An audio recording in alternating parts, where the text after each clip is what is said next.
was in December of 1990 that Emmeline Croft was discovered brutally murdered in her house. Did you look at those pictures? I did. Those pictures were horrible. It seemed like overkill, you know? You're either really, really high or really, really sick to be able to do that. As a cold case prosecutor, I've seen lots of crime scene photos, but it's really rare for a prosecutor to be the one that walks in on a crime scene, and I can only imagine the horror of discovering Miss Emmeline's body back in 1990. I got a phone call from Miss Croft's son. He said, "Have you seen Granny Croft out?" And I said, "No, I haven't seen her in a few days, actually." And he said, "Would you do me a favor and go check on her?"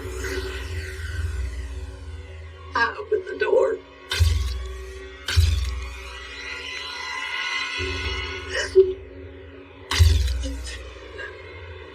She had no clothes on other than something. I think it was her gown pulled out. It looked like her throat had been slit.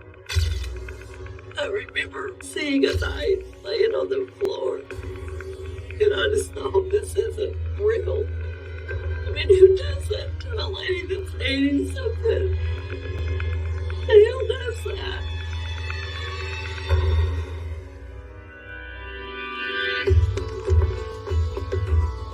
That's quite a big file. Yeah, I know. Hello? Hi. We're here to see Lieutenant Sparks. Okay, I'll let him know you're here. Thank you. Thank you. I first heard about this case because of a retired Florida cop named Ron Schroeder. He moved here and started helping out the Alcoa Police Department with their cold cases. With Tanya being from Ohio and me being from Texas, that makes law enforcement from 4 different states working on this case. Hello. Hello, guys. How are you? Woody Hughes. Woody, I'm Nice Kelly. to meet you. Nice to meet you. Woody, nice to meet you. That's Sparks. Nice to meet you. Oh, Ron. Yes, ma'am. Who I've been talking to. Yes, ma'am. Nice to meet you. I told Tanya I've been Nice to talking meet to you, you. Ron. The lack of a clear motive has really haunted law enforcement and this whole community for 3 decades. And because this case is so old, this really could be our last chance to solve it. What was Emmeline like? What was her world back then? Everybody loved her. She was a grandmother, a mother. She had 5 kids, How about grandkids? How many? 4 boys. She was very active in her church. She took care of all the people in the neighborhood. They all called her Granny. Didn't have any enemies at all. I previously worked for the Toledo Police Department's Special Victims Unit, where we focused on investigating sexual assaults against women and children. Mrs. Croft was killed the year that I graduated from the Toledo Police Academy, and for her murder to go unsolved through my whole entire professional law enforcement career is really a tragedy. So on December 8th, 1990, they found Emmeline laying on the sofa in the living room. The nightgown she was wearing was ripped, and there was 2 pieces of the nightgown laying on the floor in front of the couch. She had blunt force trauma to her head. She had been stabbed in the neck several times. And then she had puncture and scrape marks about her face and her torso area. They found a large kitchen knife in the hallway. And actually they found a bent fork laying by one of her feet on the floor. And they also thought that she'd been sexually assaulted. With an object or by a man? We don't know for sure. And there was no forced entry, right? Correct. Okay. Emmeline was stabbed with a knife and a fork and raped vaginally and anally.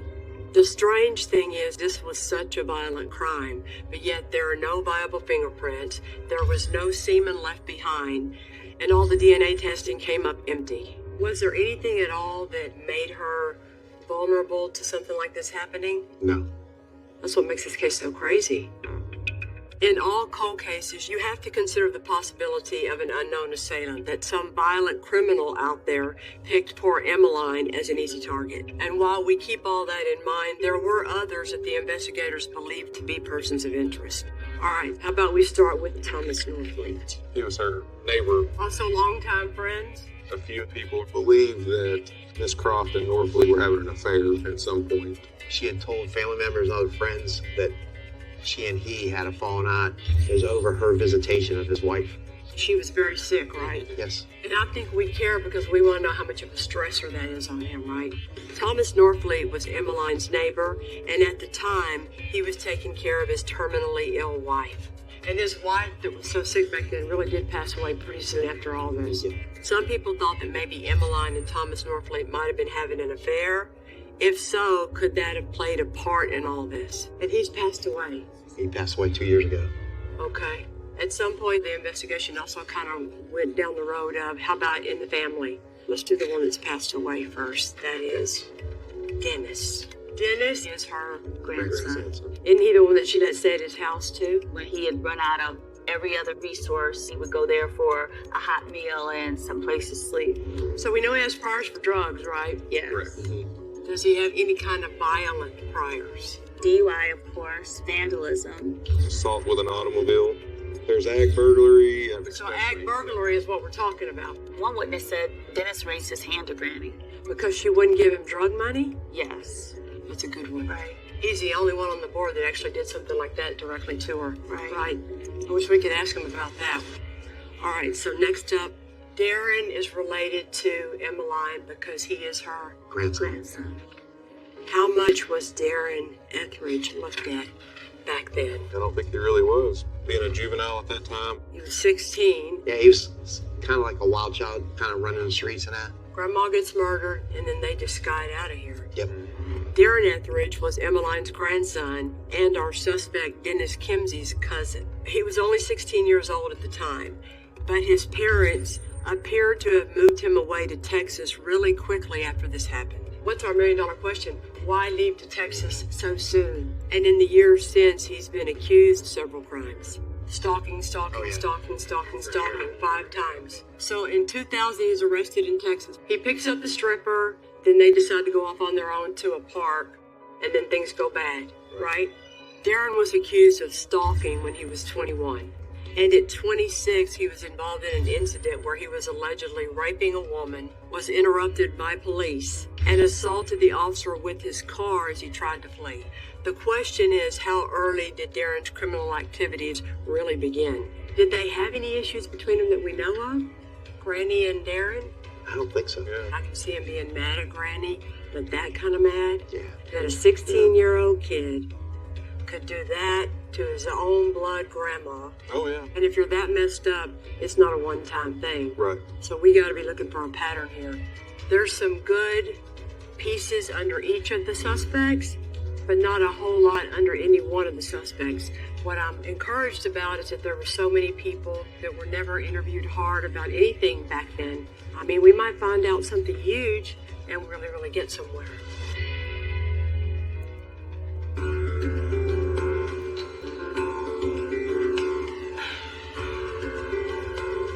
So you got Tim Kimsey coming in today, huh? Emmeline's grandson. Correct. And he knows we're going to talk about some of his family members too, right? Yes. Okay. Tim, how are you? Hey, buddy. Doing well. Good. I think you remember me, Detective Hughes. I do, yeah. I spent a lot of time at my grandmother's. She just loved unconditionally and was always there for pat on the back if you did well and some harsh advice if you wasn't doing as good as you should have been. She was always kind and amazing, and everybody loved Granny. What was she like? Amazing lady. She,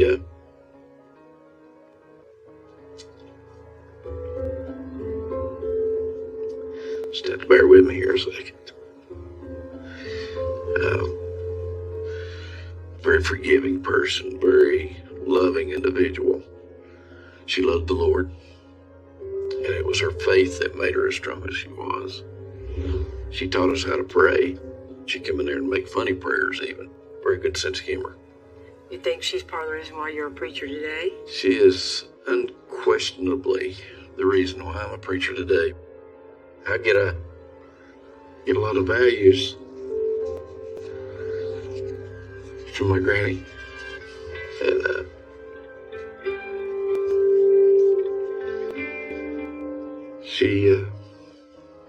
she taught me how to love.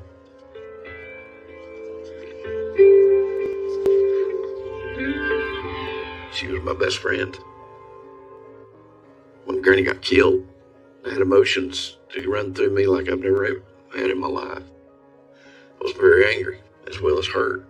Could you see from talking to your brother, Dennis, that he was just as angry as you? Or did he do or act in a way that made you be suspicious of him?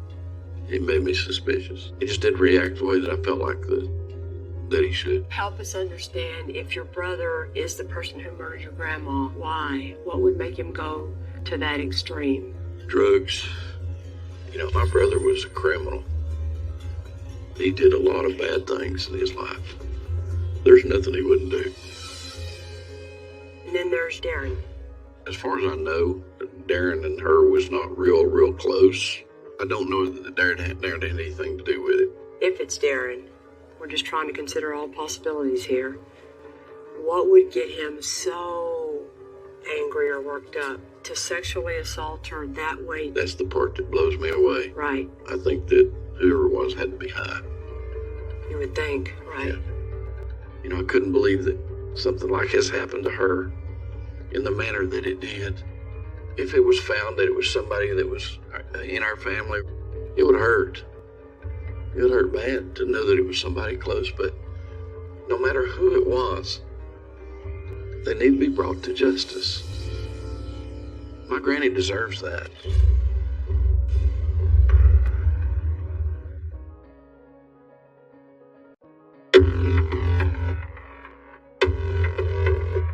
You know, we work murders all the time. To me, this case is still different because they were able to sexually assault an 80-year-old woman. I'm building this defendant, whoever it is, up to be pretty much a monster. And I don't like to use that word a lot, but whoever did this is really sick. We have 3 known and 1 unknown suspect in the horrible murder and rape of Emmeline Croft. Kenny, this is Ron Schroeder. Schroeder. This is Tanya. Hi. Tanya, how are you?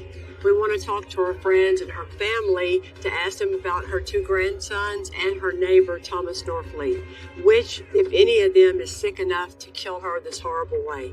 Could you tell much about Emmeline's relationship with her grandkids? Well, one grandson in particular, Dennis Timothy. One summer, he parked his little camper right there. He adored his grandmother, and she adored him. So she was really close with him. He was there more than any of them. Was there any talk that you heard of who was responsible for the murder?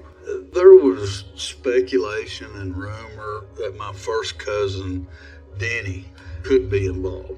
Denny battled with a lot of demons. He was an addict, was involved in everything from burglaries to selling drugs. Naturally, when this happened, everybody brought Denny's name up. So you're Trina's daughter. We are both. You're Trina's both Trina's daughter. Yes. Yeah, we're sisters. I knew there were sisters somewhere in Yeah. there. Danny was always in trouble.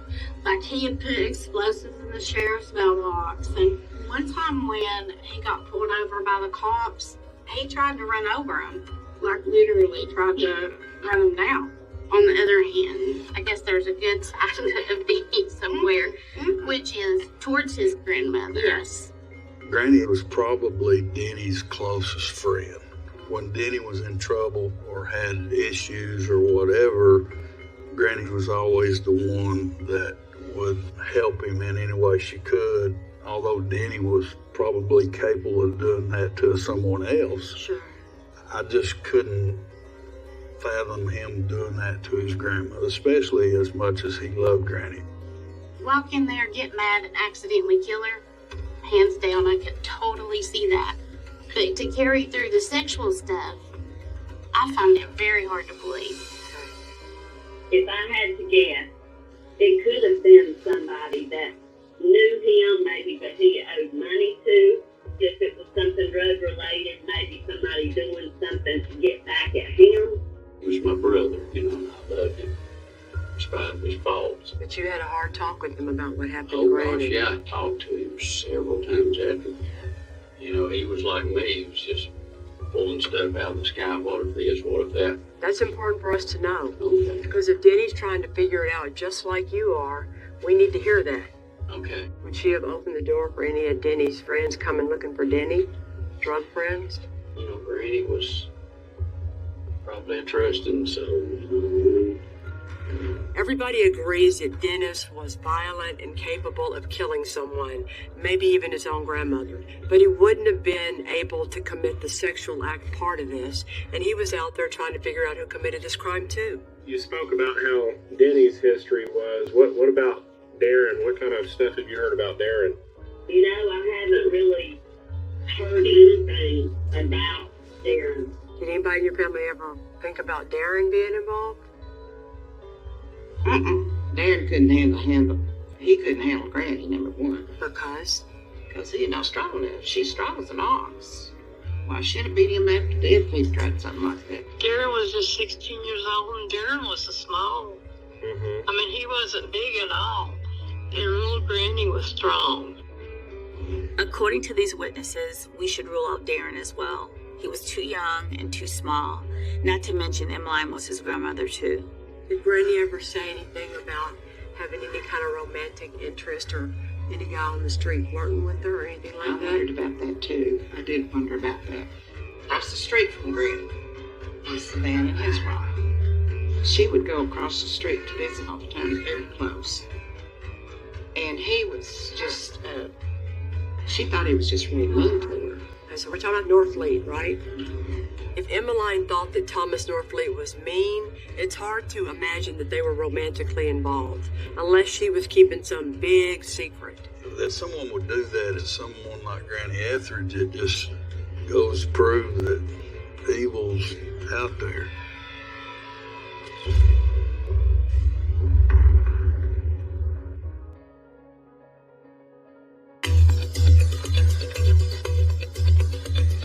Dr. Paneri's coming in today. If she can tell us the order in which the injuries occurred, I think that will give us a lot of insight into how that played out at the crime scene. Because there's so many of them. Yeah. After talking to everybody we have so far, we still have no clear motive in Emmeline's murder. Guys, this is Dr. Paneri. Oh, thanks, Sparks. Nice to meet you. Hopefully, if we get Dr. Paneri to tell us more about the weapons used, the injuries, more details about the sexual assault, we can get better insight into knowing where we need to focus next. So we have an 80-year-old female. She's found dead on the couch. There's a lot of blood around her neck and on the pillow underneath her head. There is a knife on the floor in a hallway. There's a bent fork right by her foot. There's a big area of contusion that encompasses the cheek and nose, and then also the ear. And there is a lot of bruising there. So these did happen before the knife injuries. She does have evidence of defending herself, cut marks on the backs of her hands and the back of her forearm. Those are defensive injuries as you're trying to fight off somebody. So she's looking at the person as she's being attacked. What was found in the neck area is that the carotid arteries, which are the main blood vessels that take blood from the heart up to the brain, were completely cut on both sides. The one on the right actually goes deep enough and it cuts all the way to the vertebrae. This tells you how forceful these stab wounds were. This is brutal. Did the injuries look sloppy? Like somebody's first time and they're just going crazy with a knife? They're very well placed. If you want to kill somebody, that's how you do it. Then she does have these groups of 4 puncture marks on the face, what look like they could be fork wounds. Some of the injuries look dry, almost post-mortem. This is a very horrific crime scene. A whole lot of injuries. That was overkill, basically, is what people would say. Any one of those injuries to the neck would have been enough to have killed this elderly female. The fork injuries, all of that is way excessive. Then the other part of this is sexual assault, both vaginal and anal. The way that the vaginal trauma is described as small linear abrasions around the vaginal orifice, so it had to be something large. Are you saying a thing, not a penis? It could be a penis, just not a finger or not the end of the knife. Is there anything that helps you say if the sexual assault happened last? I don't see her having the injuries and be standing up. I could definitely see that could have happened after the other injuries. What would be your explanation for how come there's no semen? Well, not everybody ejaculates. Maybe they couldn't, but if it was an object, then that would certainly explain the lack of semen. Emmeline's wounds tell us that she was struck in the head and then stabbed, and then she was sexually assaulted before she was probed with that fork. If the person who did this is Miss Emmeline's neighbor or an unknown suspect, then that's somebody who's really sick or really messed up on drugs. Thank you so much. Thank you so much. All right, thank you. And if it's one of her grandsons, that makes it even sicker. The house is still standing? Yes. Our main focus is on that living room, and so I'm hoping that that's still the same. It's important for us to go to the crime scene to get a first-hand look at how the crime took place. So we're headed to her house to recreate the crime scene. In the original scene, the couch where Miss Croft was located was going to be right about this area here. We know that the back leg of the couch was broken. She's found with one leg on the sofa, one leg kind of dangling off. And the gown that's on the floor is still part of this gown, not a separate one. Correct. So it's almost like the jacket stayed on and then the gown was just ripped off and they were thrown onto the floor. No bra? No bra. No bra. But her bra was found. It was on It was on her clothes inside her. How about her panties? No panties. No panties. Are the panties anywhere in the room? No. There's seemingly only one thing missing from Emmeline's house, her underwear. It's possible that the killer took her panties because they wanted to take away the evidence, but they left the knife behind. So we're all thinking they took the panties to keep them as a trophy. Tanya gets to be Emmeline. Woody, go play the intruder, killer, rapist. Who is it? Oh, hi. What are you doing here? I just come to talk to you. I need some help. She's seen me. She's recognized me. And she's comfortable with letting me in. We start talking, but something sets me off. And so my first instinct is just to punch her right inside the face.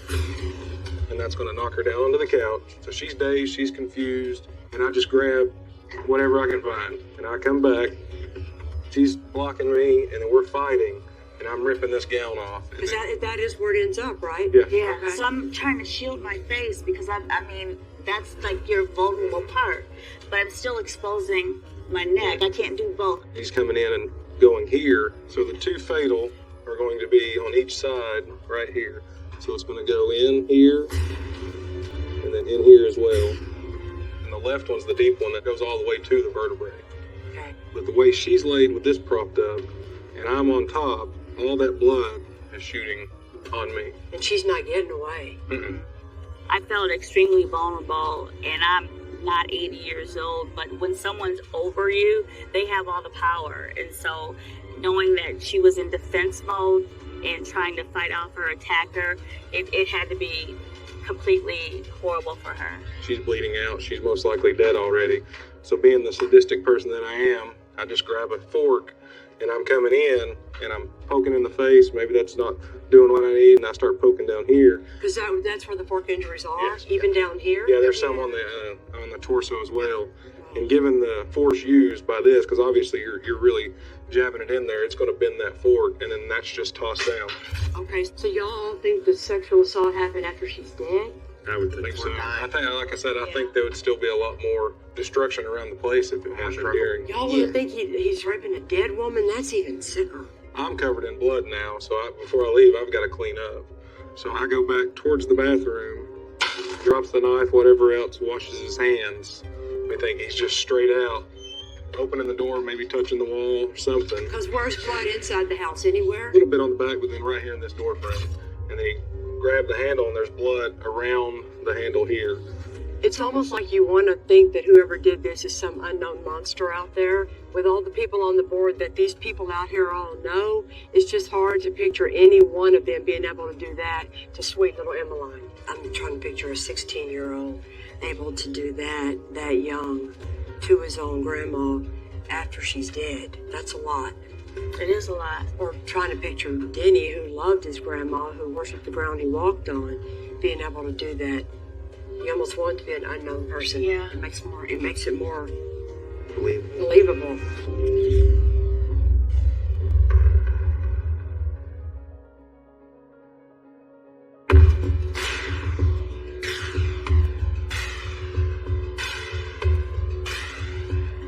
So I'm excited to talk to Janice because now that he's deceased, hopefully as a former spouse, she'll be able to give us some more insight into him as a person, Right. if he's ever mentioned this to her. Our suspect, Thomas Norfleet, passed away a couple of years ago, and his wife at the time died of natural causes shortly after Emmeline's murder. But he did remarry in 1992. Janice, do you mind talking with us out here? That ex-wife could be the best witness we have into Norfleet's character, his demeanor, and if he said anything incriminating. You know, I have always hated it that Miss Croft's murder was never solved, and everybody had their own opinion. Had Tom ever been violent toward you? One time, I was getting ready for work, and he was fussing about something. I was saying, I don't know what you're mad about, and he slapped me. Do you think Tom would be capable of hurting Miss Croft? I don't think so. I think he respected Miss Croft, and I really don't think that he would have hurt her. I really don't think he was capable of murder, especially not her. Yeah, we talked about it several times, and he said that the grandson came over and asked him to pull up his shirt. He wanted to see if he had any marks where she had fought back. Tom said, I pulled my shirt up and I showed him I didn't have any scratch marks.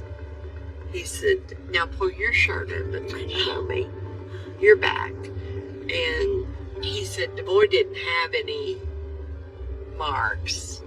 Janice confirms Thomas Norfleet was not a nice man. But according to her, after the murder, Dennis confronted Thomas about it, but neither of them had scratches or marks. Well, thank you again for your time, ma'am. While neither of them are alive to confirm it, that helps to clear Thomas and Dennis.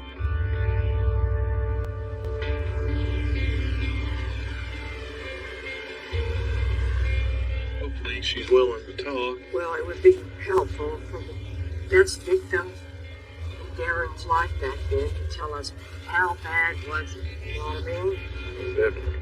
Neither Thomas Norfleet or Dennis Kimsey have ever been accused of sexual crimes, but Darren Ethridge was. Even though he was never tried for sexual assault, we know all about his alleged rape in Texas, where he fled and assaulted a police officer with his car. Oh, I bet that's her. Oh, I guarantee. She's gonna want some AC.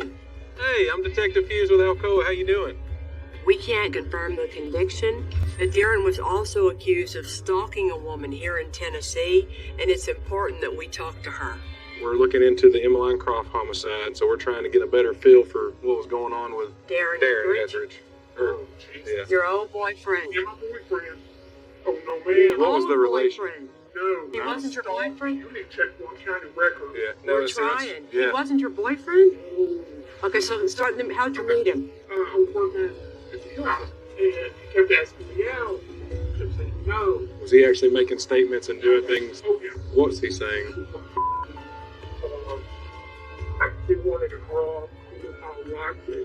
And he would go in my car, and he was screaming how much he loved me and telling them if he can't have me, nobody's ever going to have me. It's crazy.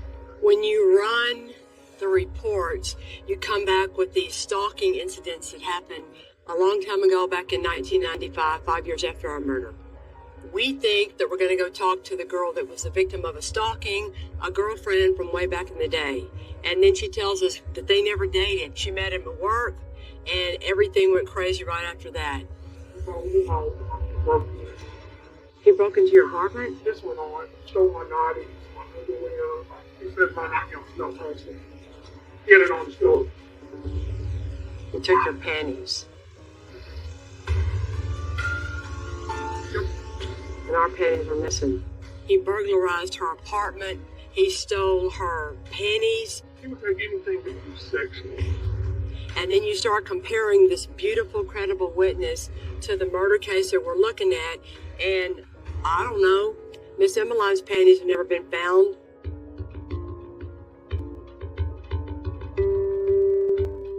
Tanya, she says, he scared the hell out of me. I'm scared to death of him today. And she said, nobody would listen. Can't have a more believable witness. And she says, he's scary crazy. What you thinking? Just about the underwear, and then hers being missing. And they're never recovered. I never understood where's her underwear. Right.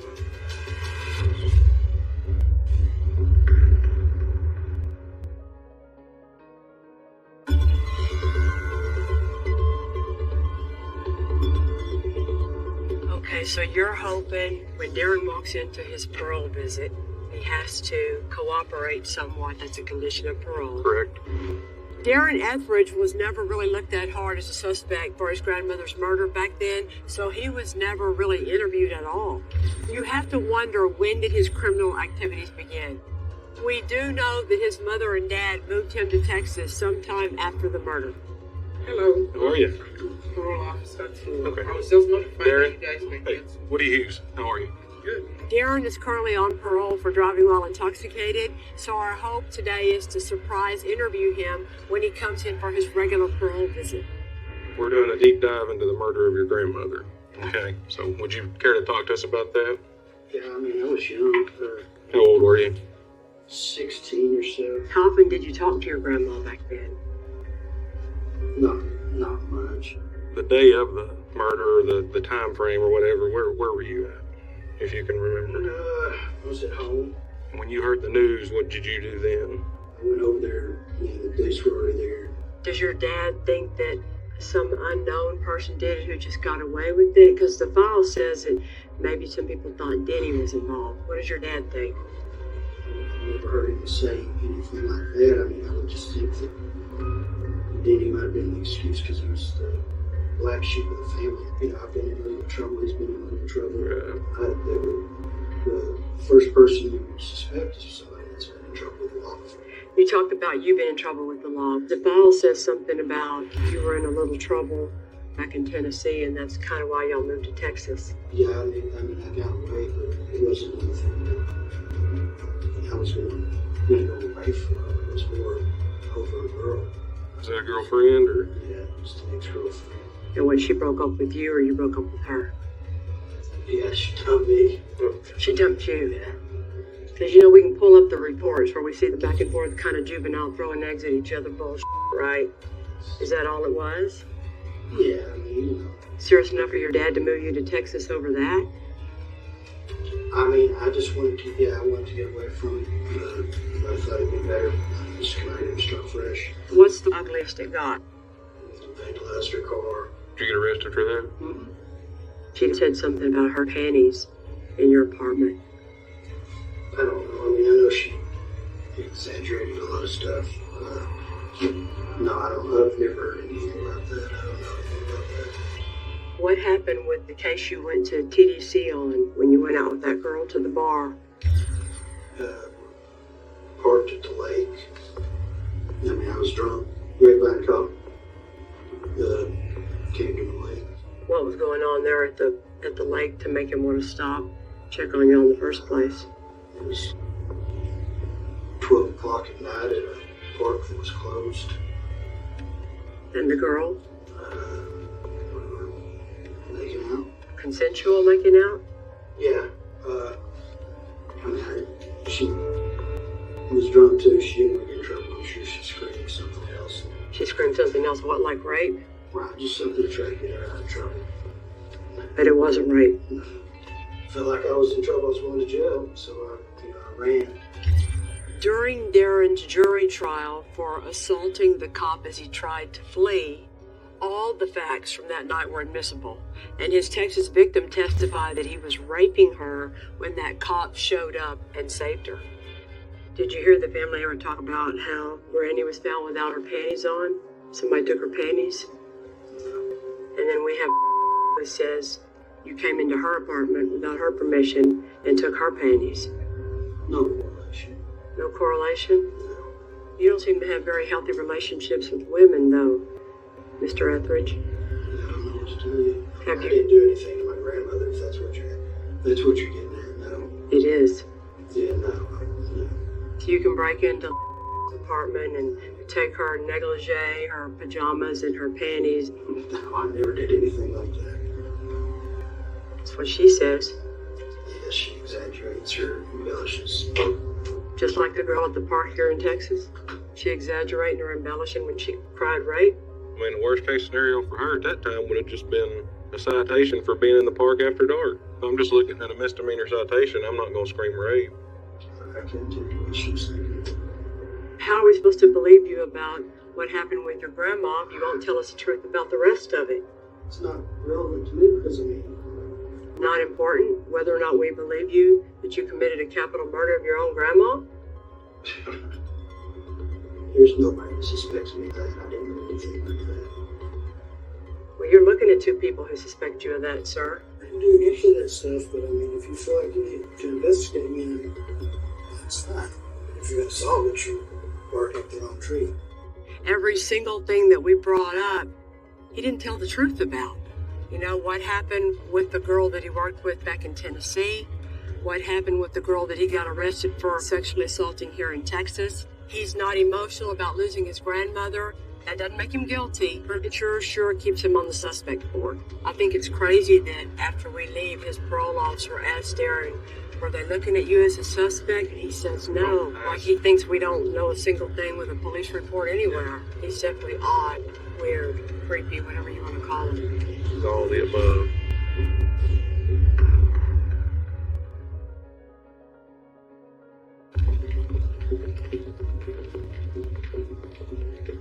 Morning. Good morning. Good morning, guys. It's time we review everything we've learned.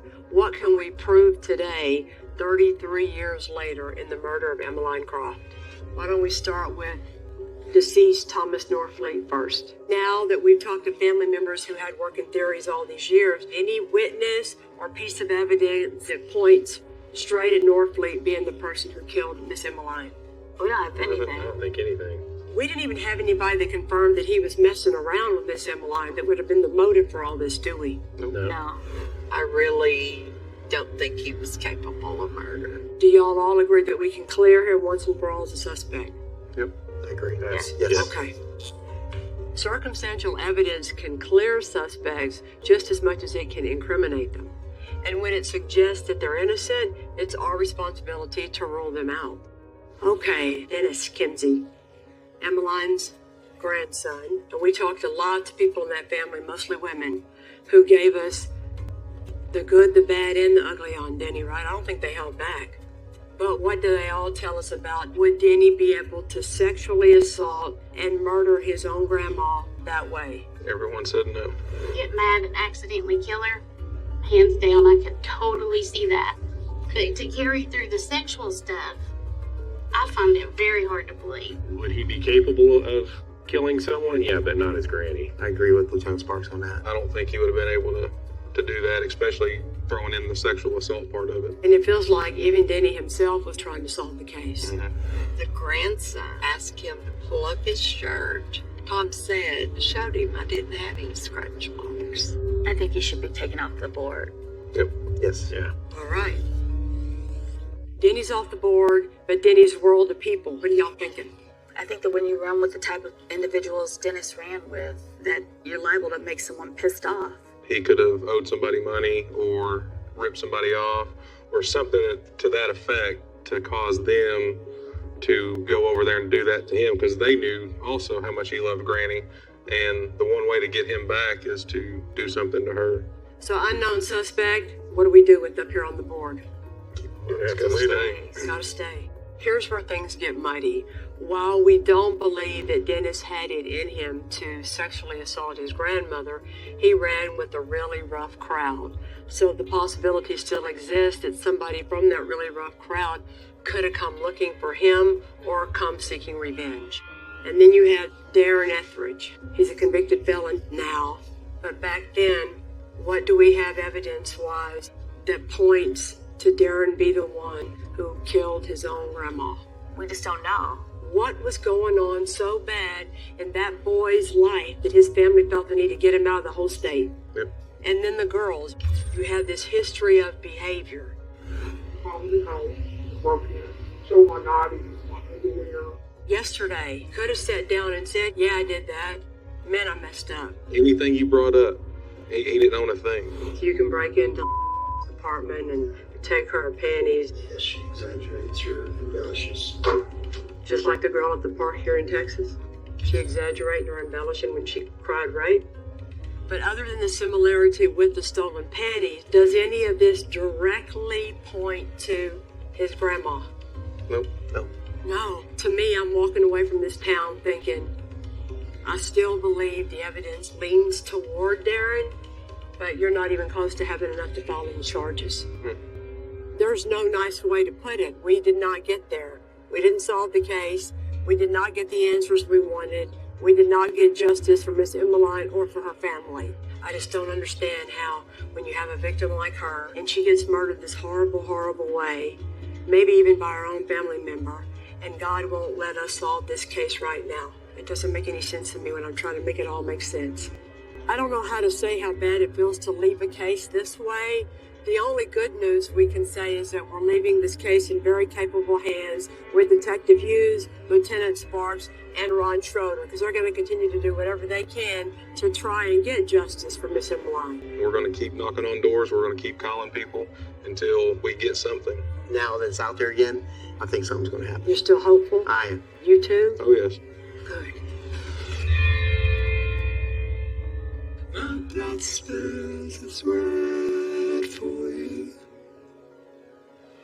Your love flows, it slows my bones. Remember when you first talked to Tim, he was worried that it was Denny. Yeah.